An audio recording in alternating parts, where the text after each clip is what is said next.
John Achaval is an experienced actor comedy and has worked with famous comedy legends such as Redford White, Babalu, Leo Martinez, Andrew, Joey De Leon, and Rene Request, and has done about 23 films, 10 television from 1985 to 2021. These are the 4 films: John Achaval, Virgin Forest in 1985, Home Along the River in 2002, Long Ranger and Taunton, Shooting Stars of the West in 1989, and Roller Boys in 1995.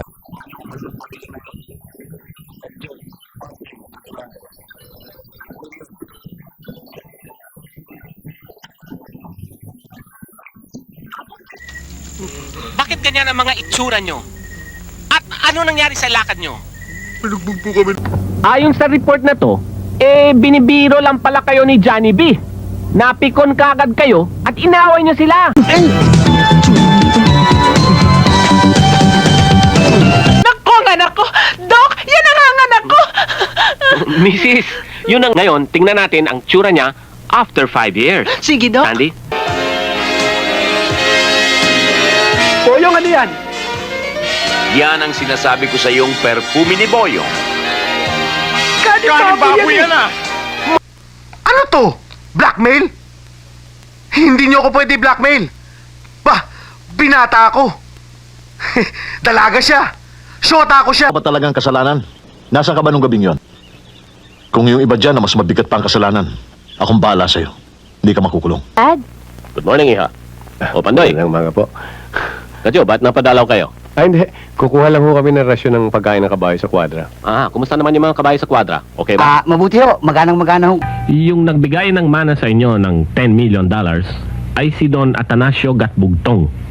Yung taong nailigtas ng mga magulang nyo noong gumuho ang minahan. Pinakumbida ko kayo, pinakuha ko kayo para pasalamatan kayo sa pagkakaligtas nyo sa... All clear. Thank you, sir. Thank you, sir. Magandang racket ng pare. Kayo sa restaurant. Sige ho, ganito na lang. Payagan nyo na kaming tapusin namin ito, tapos hindi na ho mauulit. Ganun, ha? Hindi na maulit, ha? Hindi na Ano yan? Sus talaga to. Kasabihan lang yon. I will come like a thief in the night. Naintindihan mo? Okay. So kung may kliyenteng dumating, wala. Ako naman ay si Mel. Ako si Jay. Kami ang mga magulang ni wala pa nabigay sa inyong karapatan na maupo dyan. Ikaw, Epifanio de la Varela, Bembol Icojak, tinatanggap mo ba ito? Opo. Sandali lang, hindi pa ako tapos. Ulitin natin. Ikaw, Epifanio de la Varela. Opo. Sandali lang nga, hindi pa ako tapos.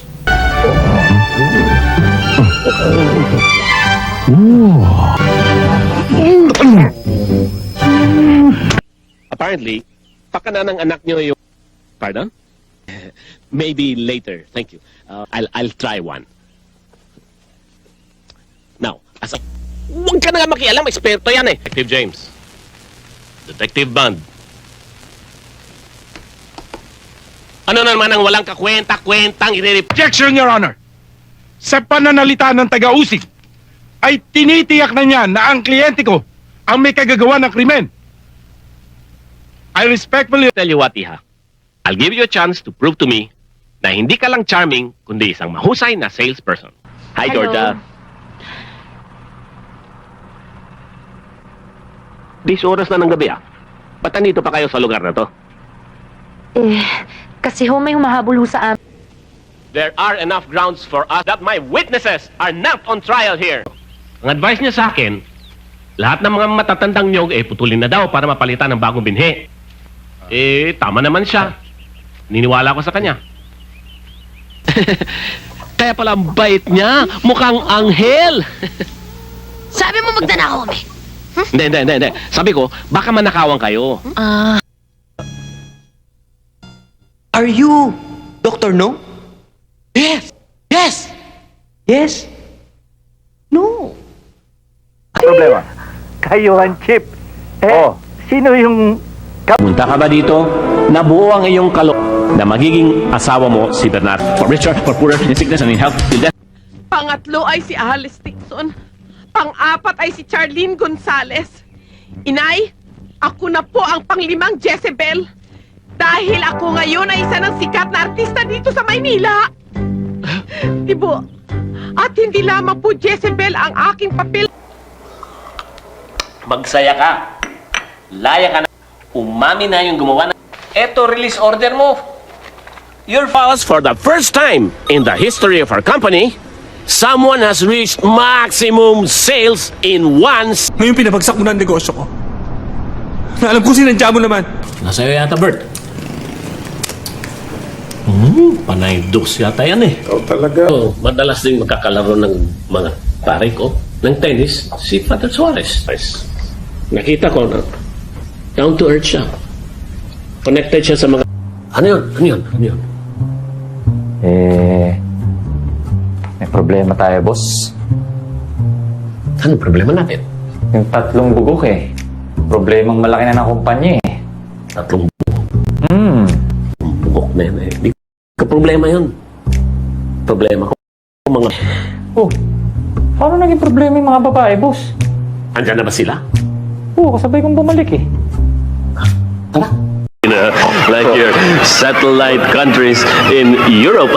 Wala nang traffic, di ba? Yun! Tama yun! Sandali! Kayo. Papayag ba kayo mag-APEC meeting dito? The other one. The one who really exists. Yung tunay. Hindi siya estatwa, hindi siya kaluluwa. And in return, nagbibigay ng kaya sa kanya ng alay. Simple lang naman ang hinihingi niya. Kailangan nasa ilalim siya ng poder. Indefinite leave. So that means as of now, si Alex lang ang babae. Proud naman ako sa anak ko. Dahil sa tapang at galing. Galing ka. At poprotektahan mo siya. Tumama yung kamay mo sa kapatid mo. Kalimutan mo na may pamilya ka! Stand down. Mayor, anong ginagawa mo dito? I should fuck her